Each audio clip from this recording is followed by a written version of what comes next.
Hi everyone, I'm Chelsy, and today I'm going to talk to you and try to draw about my journey of learning. I was born and raised in tropical country, Philippines.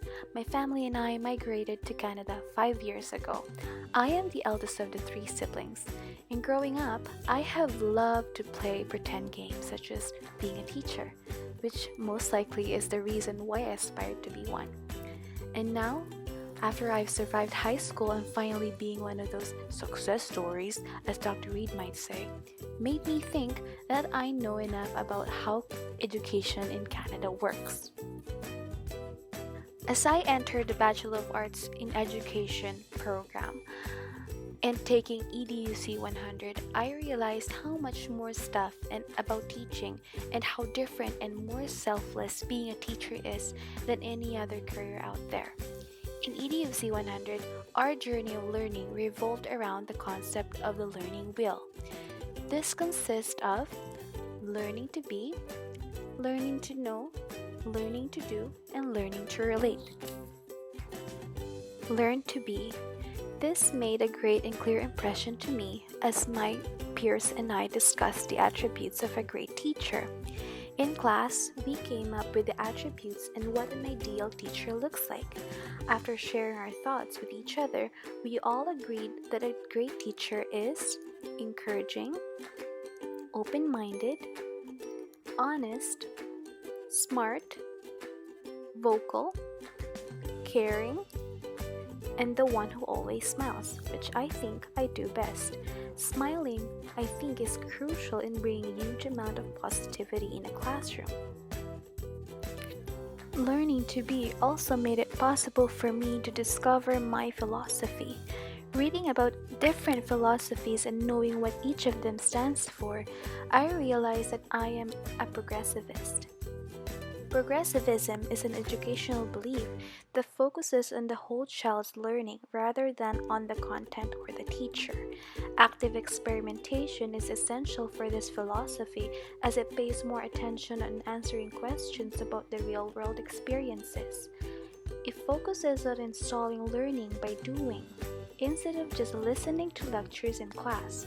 The act of doing can be done in many different ways, one of which is making students work in groups. Getting students to work with one another unveils the idea about community knowledge. From what I understood, progressivism also follows John Donne's idea that no man is an island. Community knowledge asserts that while learning is a personal matter, it is also the building of a knowledge that is done with peers in benefit of everyone in the community. And to me, that is important. Learn to know. In my future classroom, there are class rules that I would want to implement to maintain organization and harmony in class. And they are: raise your hand and wait for your permission to talk. Do not leave the seat while the teacher is teaching. Keep your hands, feet, and objects to yourself. Respect yourself and others. Take care of our equipment because they're not yours. And above all, treat each other the way you want to be treated.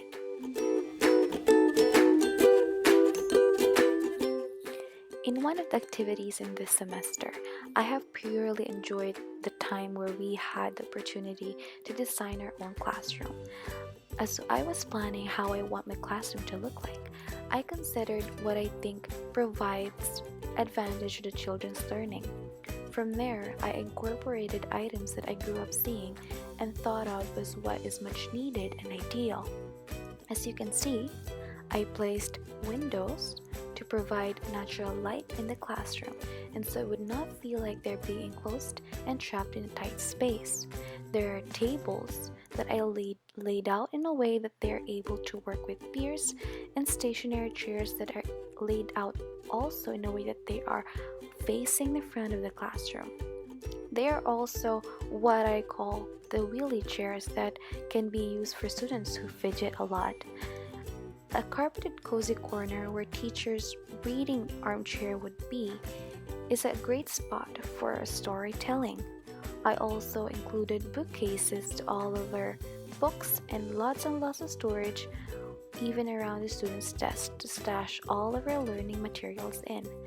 On most walls are whiteboards for discussion purposes and bulletin boards for announcements and for showcasing achievements in student work. Being able to know what students would be most comfortable in truly helps to diminish their anxiety in learning.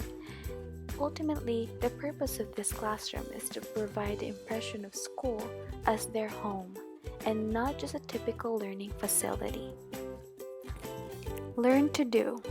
I learned this part of the learning wheel during my professional practice. In class, I taught grade 1 mathematics explaining the concept of big and small. I started off by giving them the definition of big and small as a way of introducing new vocabulary or synonyms. The next activity was using big and small plates. On large paper plates, I asked students to draw objects that are bigger or larger than their size. On the small plate, the students were also asked to draw objects, but this time, they must be objects that are physically smaller than them. I then showed examples that I drew on my big and small plate and asked each student to share their work with the class as well. This will be the form of assessment to know whether they understood the concept or not. This part of the activity also is in the purpose of improving their social skills. Since all students confidently share their work in class, they would be rewarded to make a bracelet that they will get to take home. However, the beads on the bracelet will be placed following a specific pattern, which is big, small, big, small. Learn to relate. As Albert Einstein once said, everybody is a genius, but if you judge a fish by its ability to climb a tree, it will live its whole life believing that it's stupid. To me, a great teacher recognizes the difference between every child's abilities in learning because no child is the same. The way we learn is different as our standards in choosing our outfit every day.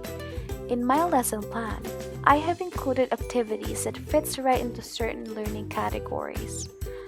First of all, auditory and visual learners are recognized as I discussed and clearly explained the topic out loud in class, while providing examples such as showing them objects to compare according to size. Next are read-write learners. They found the written activities incredibly helpful in understanding the concept. This is because they are able to read to understood and write their ideas to be able to process and remember them efficiently. Finally, kinesthetic learners are then recognized as we conduct an activity where students did an actual or hands-on learning such as forming shapes and patterns using hands-on materials that was done during our bracelet making activity. And to wrap this all up, the class EDUC 100 with Dr. Reed did not only give me the awareness of how challenging the teaching realities can be, but it also gave me the glimpse of the colorful and rewarding world of educators.